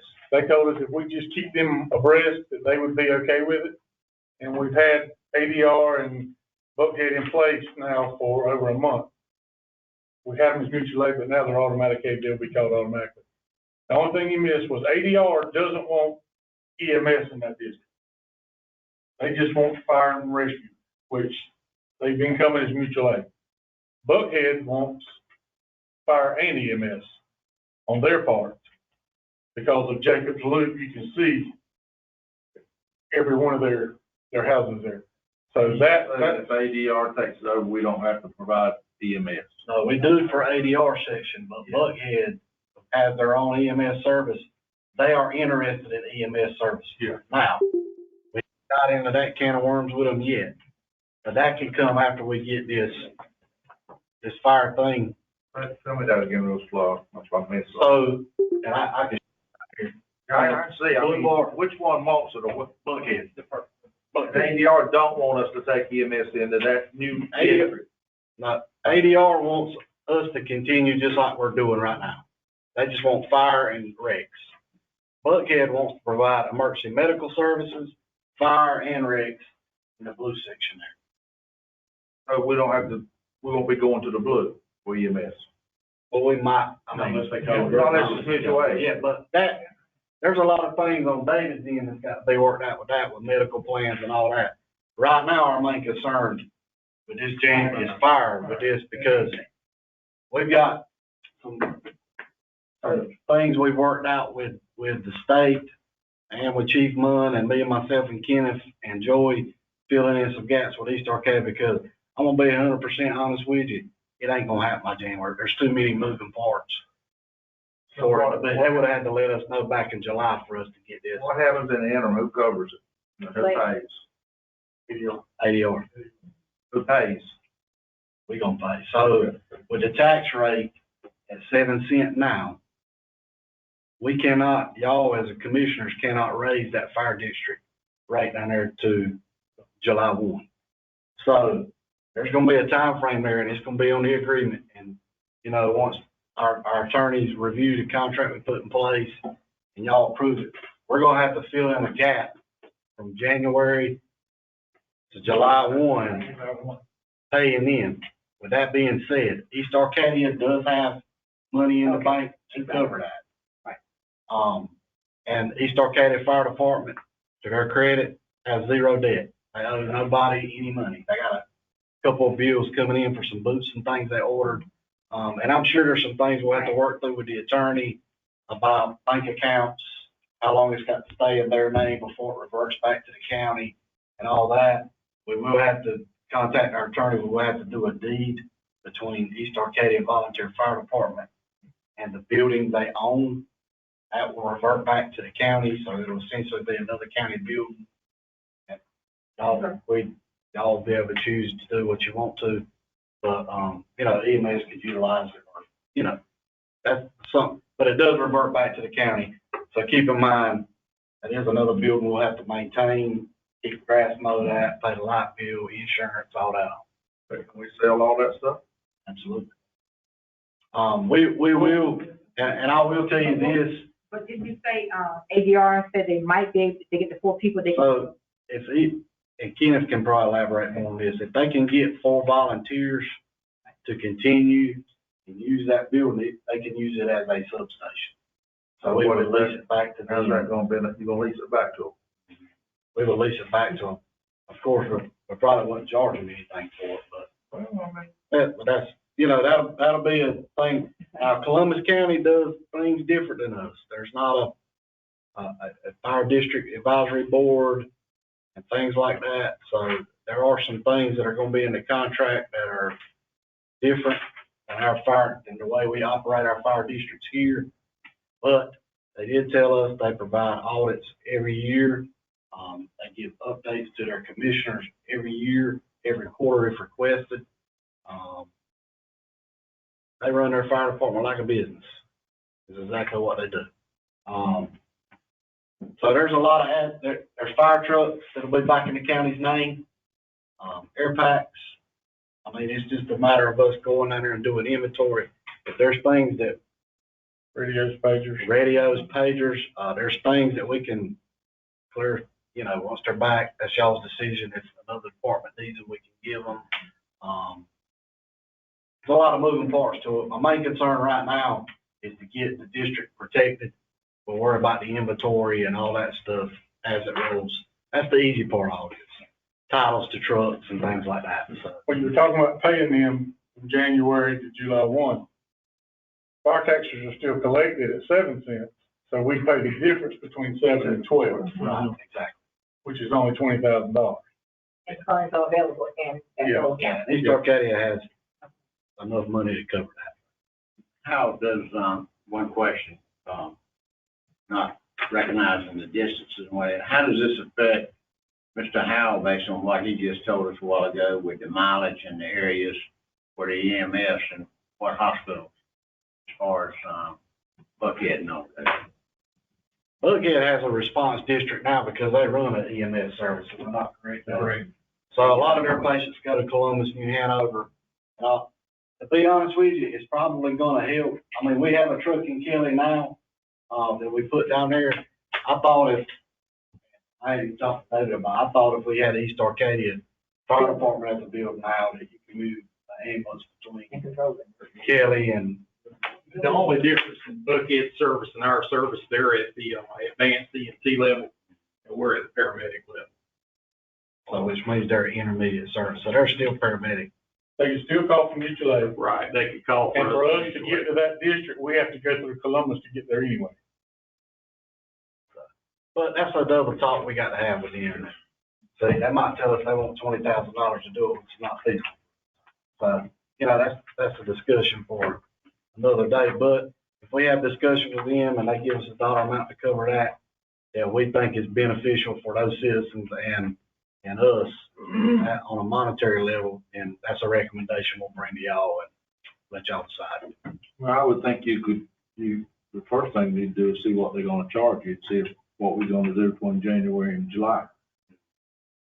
Well, North Carolina General Statute says that fire taxes that are generated goes to the provider. I don't have a problem with that. I know that. What I'm saying is you got AD and Buckhead's got to agree to a price, and I'm saying I think that's gotta be your first thing, to see what that price is, what you can get them to agree to provide that service. I mean, I say that's the number one priority. Well, the first step is to see how much it's gonna produce, which I will have tomorrow. I ain't worried about produce, you got to worry about it comes out January to July.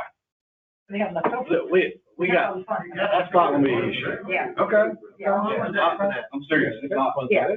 I mean, we're still collecting the 7, we got to make it the difference to the 12. East Arcadia's funds that they have in the bank is taxpayer funds, which reverts back to the county. Okay. So we'll use that money to make a difference. Okay. Thank y'all. Thank you. Thank you, Nation. Thank you, good job. Thank you. Board appointment. Motion to appoint Christina Brewington to adult health care. Got a motion by Mr. Peters, Christine Williams. Second. Second by Dr. Goins. Any further discussion? All in favor say aye. Aye. Opposed? Hammond Fire Department Firefighters Relief Fund Board. Motion to reappoint. Got a motion by Mr. Gillespie to reappoint. Second by Mr. Cameron. Any further discussion? All in favor say aye. Aye. Opposed? So be it. Parks Advisory Board, That's 5. the reappoint. I motion that we table it because a couple of them's got to come off unless someone's got two to replace them two. Two's got to come off. I make a motion to table unless someone's got a name for it. Got a motion to table by Mr. Peterson. You can tell. Got a second. Mr. Cameron, second.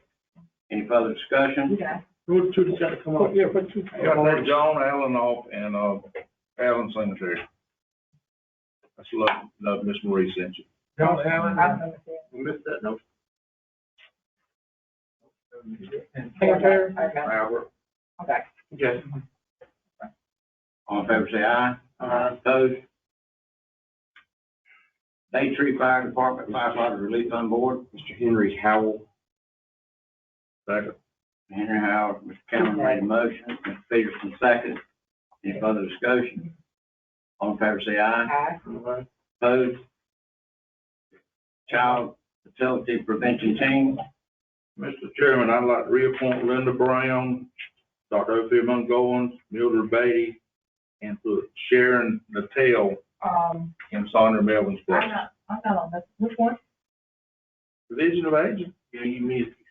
No, child. You jumped right on Jumped ahead, it. jumped ahead. Yeah. I want to be on the. Got a motion by Ms. Hester, reappoint, second by Mr. Gillespie. Any further discussion? All in favor say aye. Aye. Opposed, so be it. Now Division of Aging. Wow, okay. Reappoint Linda Brown, Dr. Opie Goins, Mildred Beatty, and put Sharon Natal for Sonia Mel. Second. Got a motion by Mr. Peters, second by Mr. Bullock.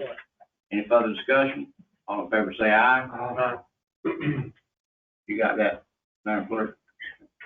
East Arcadia Fire Department Firefighters Relief Fund Board. Does that need to be tabled? Table that. Got a motion to table by Mr. Peterson, second by Mr. Gillespie. Any further discussion? All in favor say aye. Aye. Opposed? So be it. Economic Development Commission. I got a question. Yes, sir. On the East Arcadia Farmers Relief Fund, I talked with Horace this afternoon, that money's gotta go back to the state. That doesn't revert back to the county. So that'll go back to the state and there won't be a board. Yeah, so they got to finish it though. Yeah. Right now, for this month, they'll close it out, and next month, we just close it. Okay, thanks. Economic Development Commission. Motion to reappoint. Got a motion by Mr. Cogdill to reappoint, got a second by Mr. Hester. Any further discussion? All in favor say aye. Aye. Opposed? Yeah. Health and Human Services Advisory Committee, 3, Reappoint. reappoint. Motion by Mr. Peterson, seconded by Mr. Gillespie. Any further discussion? All in favor say aye. Aye. Opposed? Hickory Grove Fire, excuse me. Well, of course, I was looking at the one on this board, and I seen Linda Gillespie was expired on 12/31/2021. So, complete this, or is that a misprint, or is that, why is she not being replaced or redone? Which one? Which one? Linda Gillespie. Which one? Her date is expired at 12/31/21 also. And I was wondering why wasn't it back on this to be either, My motion would have covered that reappoint. so you're gonna Reappoint all of them. reappoint everybody's time is about. That was my motion to reappoint Okay, 'cause I know it wasn't on here. them. They weren't highlighted. It wasn't highlighted, right? The Linda Gillespie was on there. The Hickory Grove Fire Department Firefighters Relief Fund Board, 1. Motion to reappoint. Motion by reappoint by Dr. Mungoins, second by Mr. Gillespie. Any further discussion? All in favor say aye. Aye. Opposed? So be it. Kelly Fire Department Firefighter Relief Fund Board, Motion to reappoint. motion by Mr. Bullock to reappoint, second by Dr. Mungoins. Any further discussion? All in favor say aye. Aye. Opposed? Bladen County Library Board, 3. Shell Jones in Barbara McLaurin's place. Reappoint Miss Gloria Lloyd and reappoint Miss Barbara Wilkins. No, Miss Barbara Wilkins, she's Miss asking. Barbara Wilkins has reconsidered and that's the call I got today. All right, that's it? Don't you reconsider? Recommendation by Mr. Peterson, second by Mr. Hester. Any further discussion? All in favor say aye. Aye. Opposed? Thank you. Lisbon Fire Department Firefighters Relief Fund Board. Reappoint. Got a motion by Dr. Mungoin to reappoint. Second. Got a second by Mr. Bullock. All in favor say aye. Aye. Opposed? Personnel Advisory Board, 2. Reappoint. Got a motion by Mr. Peterson to reappoint, second by Dr. Mungoins. Any further discussion? All in favor say aye. Opposed? Thank you. Tar Heel Fire Department Firefighters Relief Fund Board, 1. Reappoint. Got a motion by Mr. Hester, I'm sorry, by Mr. Bullock, second by, who was second by? Mr. Hester? Mr. Hester made the motion, Mr. Bullock. All right, Mr. Hester made the motion, Mr. Bullock made the second. Any further discussion? All in favor say aye. Opposed? Thank you. Covermore Fire Department Firefighters Relief Fund Board, 1 person. Motion to report. Motion by Mr. Gillespie, second by Mr. Bullock. Any further discussion? All in favor say aye. Aye. Opposed? Thank you. White Oak Fire Department Firefighters Relief Fund Board, 1. Motion to reappoint. We got, Mr. Jim Locke, so, We got Mr. Jim Locke, over there, Mr. Knox, K&O Mr. yes. Cameron McGill, second by Mr. Peterson. Any further discussion? All in favor, say aye. Aye. Opposed? Thank you. Thank y'all for that. We might have got through that. A lot of thank you. White Oak Fire Department, now County Manager, Mr. Greg Moore. Thank you, Mr. Chairman. I'd like to review the calendar with you for the remainder of December and January. Point out offices will be closed Thursday, Friday, and Monday in observance of the Christmas holiday, and on Friday, the 31st, in observance of the New Year's.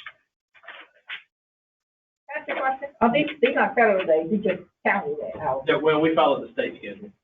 Okay. So this coincides with the state. Kind of nice to get extra days this year. Yes. That was good. Well, lately they've been doing 3, That's for good. the past few years. I'm glad. Moving over to January, on Monday the 3rd at 8 a.m., there's a prayer service here. That evening at 6:30, the board of commissioners meet. On Monday the 17th, offices will be closed in observance of Martin Luther King Jr. holiday. Also that day at 11 a.m., there's a parade in Elizabethtown. Tuesday the 18th at 6:30 p.m., the board of commissioners meets. So that's Tuesday. On Saturday, the 22nd, this is Chuck coming about this day, the Chamber and Bladen County Agri-Industrial will host the casino night at the Water. And that will begin approximately 7:30. And then on Wednesday, the 26th, 11 a.m., there's a strategic planning session with the Board of Commissioners that is currently scheduled at the airport. I'm not sure. We'll see how. That needs to be changed. That's on the 26th. I think it's 11 to 3. There are no other questions about the calendar. Moving to item B, as you all know, the primary date for 2022 has been changed from March until May, and the revision to the calendar just reflects that change relative to the board meeting. As you all know, we a lot of times don't meet the Monday right after the Right. I mean, yeah, the Monday right before primary day. So it's changed from March to, if we could have action. Second motion by Dr. Monroe to approve, second by Mr. Gillespie. Any further discussion? All in favor, say aye. Aye. Thank you. The next thing I just want to point out, you all had heard the representatives from Star Telephone discuss the fact that unbeknownst to them earlier in the ATMC, Spectrum does provide service in the East Arcadia area. So our digital inclusion plan map of that area has been modified to reflect that change. That's the only change. I just want to share that with you. I don't know that any extra action needs to be taken necessarily, but I do want you to know that. I want to correct. We knew Spectrum was there, but the owner initially had 2 roads, but we did not know they had added those other. Okay. Yeah, because we knew 2 roads. Well, and when I say you, I guess I'll clarify that. The available data at the state level, Right. map that They didn't know. had that map did not reflect. Right. So, And did it make the change for Star to pick up that Kennedy Store Road down there? Because that was it. as they do it, they haven't done it yet, so I don't, at the point that it can be changed, it will. Okay, thank you. Well, Mr. Martin. Yes. Can we get one map showing everything so that we can see where the spots are? I will. Do you have, that's not in here, right? No, it really hasn't, but broken down. But I mean, that's the only way we can, as commissioners, look at the whole, we need to look at the whole county and see where our holes are. And we need one map, and then we can see where the holes are. Okay. Well, just map, you can't figure it out. I agree. Thank you.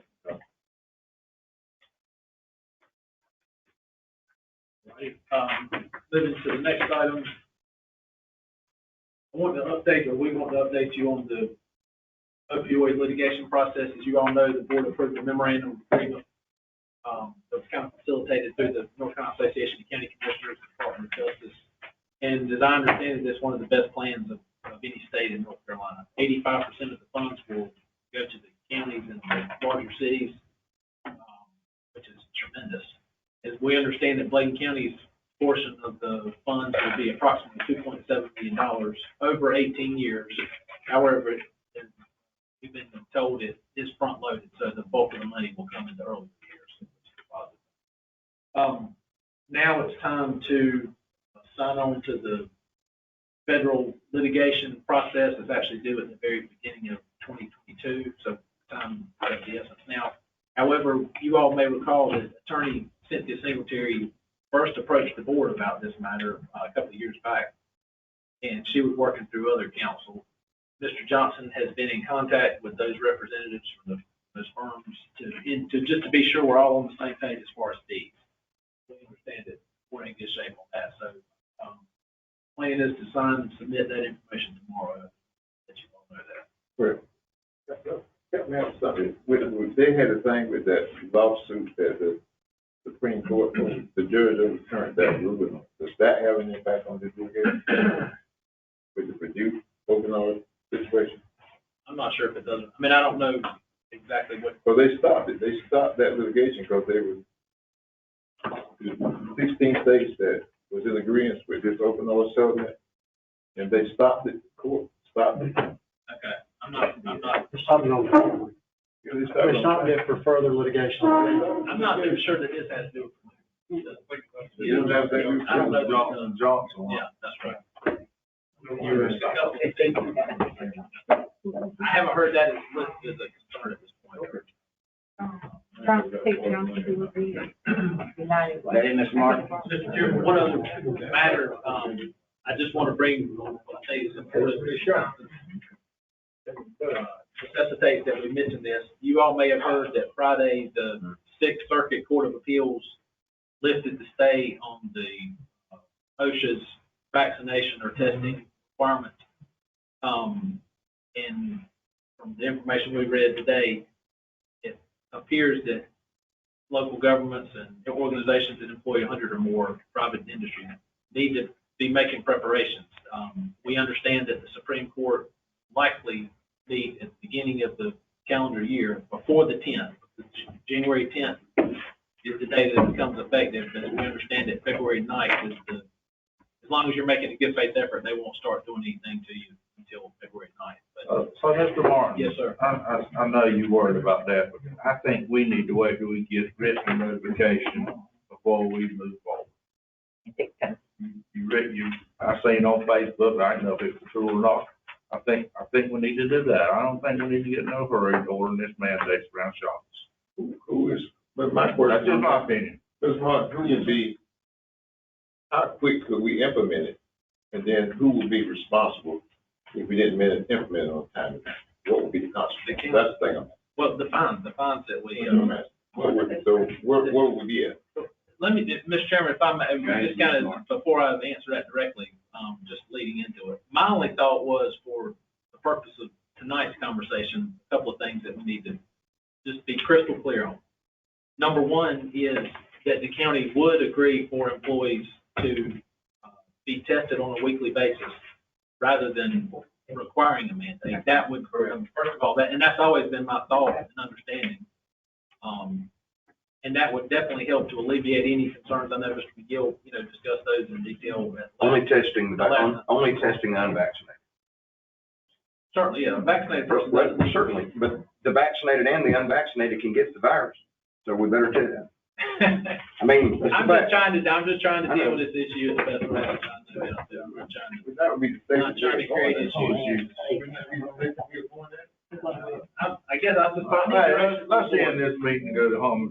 Merry Christmas. Do it next year. There you go. Next year. But do you need direction, Mr. Chairman? Yeah.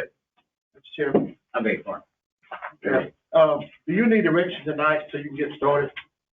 It seems like that. I mean, if all this plays forward, I mean, maybe the Supreme Court will stop it. I don't know, but because we need to at least help to communicate with employees. I mean, you'll probably be hearing more about it. That would at least alleviate any concerns in terms of employment being in jeopardy or that type thing. That was my thought. I think you're correct. I think we did with first year. You don't have about 6 more working days. They have more working days at the max. They get time to come up with a game plan, though. They get time to work on the game plan. and see what happens. You wanna make a motion? Can you put it in form of a motion, we vote up and down? Yeah, You really we could do that, but I think what Mr. Martin's saying, what I get out of this, I don't want to see any liability to the county from a fine fee. But if it shows good forth effort that we've got it in place, if it goes through, then we could show that the process is, and if we're willing to pay, if that's the case, and if that's the agreement of the board, for people to be tested. I think it might be money in the bank if we could show that instead of money out of the bank if we don't. And, with that being said, I understand your position and we can talk about it. And I didn't want to bring this matter up any more than any of you want. One that we can't dodge. However, our next meeting is not till the 3rd, and this really takes effect the 10th, so. And I'm back. The motion just need, what is the motion there to Where say? is the written documentation saying this? This is hearsay. It's option, yeah. It is hearsay. If OGM Have you got any written notice from anybody saying that? No, we've read numerous articles from Sherman, I mean, the action was just taken Friday. How can it be hearsay when you just seen a court of appeal? Oh, I seen it on Facebook. The court of appeal. I make a motion that our employees, I make a motion that the county require weekly testing Or vaccination. Second. We need more information, don't we, Mr. Martin, before you make a motion like that, don't we? If the policy in place. We gotta put things in place. You gotta look at costs and everything else. Who's gonna pay for it? Well, that's the thing, I mean, that's what we were trying to begin the process, so when we stopped it a few weeks ago. So I'm ready to go home. We gotta get him. Mr. Gillespie, if I may say, in the recommendation, I think to appease the people, the recommendation I would like to see is an event that if it becomes law, that the county will, and I think that's fair to say, that the county will pay. That way you've got a plan. In fact, if it is demanded, we show that we have agreed to do. What you're wanting? What? For the testing. What you want, your concerns. Instead of the employee having to answer. What you're wanting now, they're wanting is to go ahead and begin, what you're wanting now is to go ahead and begin collecting data. That's right, getting ready. Is that correct? The number one action I was asking for tonight is direction so that we can communicate with employees. Right, yeah. Their employment is not in jeopardy if they have not or do not obtain a vaccination. If you all are in agreement that testing option will be available to Bladen County. But are you gonna ask them to disclose their vaccination status at this point? That is gonna be, that's gonna be an absolute requirement. We have to have documentation. It has to be filed. That will be, but I'm saying tonight, like tomorrow. Well, we're gonna have, what's the other option, to wait till because it is law. It won't be implemented unless it becomes law. Well, my understanding is, it is now the stay that the Fifth Circuit did, as you all know, was appealed. They did a lottery. The Sixth Circuit was selected to hear the case. They did, and they lifted the stay. So now it's back on track to move forward. And the Supreme Court, as I indicated, may take action the first week of, from what we read, the first week of January, they're thinking before the 10th. And that's the only thing at this point that would stop it, as I understand it. Where would the potential testing for the county employees be at, and what would we're talking about pay, and what are we talking about paying about? From what we talked with, I just talked with Dr. Duncan again this afternoon. At the health department is an ideal location. Yeah. And does the county, the fast PCR machine that they have at Bladen DMA, am I correct? Don't they have one that is really fast? Well, we talked about going through the OptumServe. We have several state employees that come through there weekly now. And, I mean, they come like every Monday because they're in sort of a division, like some have to come every Monday, some have to come every Tuesday. If the people that are supposed to come on Monday don't come, then they can't report back to work. until they come and get their test. So just like if we're gonna be closed on Thursday and Friday, they have to come on Wednesday ahead of time. But as long as we can keep Optum Serve there, that works. If that was to the point where it's not funded anymore, then we would have to go through a pretty extensive process for us to be able to do the test at the health department. But that certainly is an option. The onus is clearly on the employer in this deal. In terms of record keeping and all that type of stuff, and the way they're dealing with it is financial penalties. The other aspect of this is if you have not obtained a vaccination, then the county is going to have to be vigilant to ensure that those employees wear masks when they're indoors. And my only thing was, as soon as Leslie do his, I like the people's rights, but at the same time, I'm here in a position to try to help protect our county from liabilities and severe fines to cost the taxpayers. And just to show that we are putting it in place, and in fact, if it's mandated that we have to do it, and we don't have a choice. And that's what he agreed to do.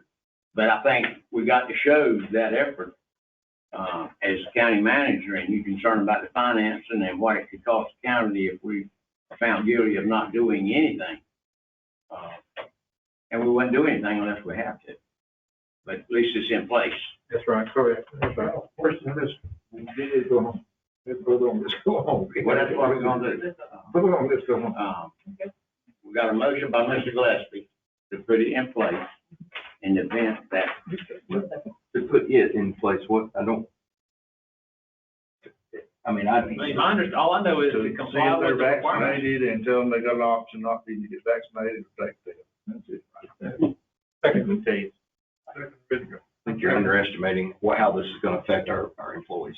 I think there's gonna be a backlash that you're not expecting. We'll deal with that when we get to it.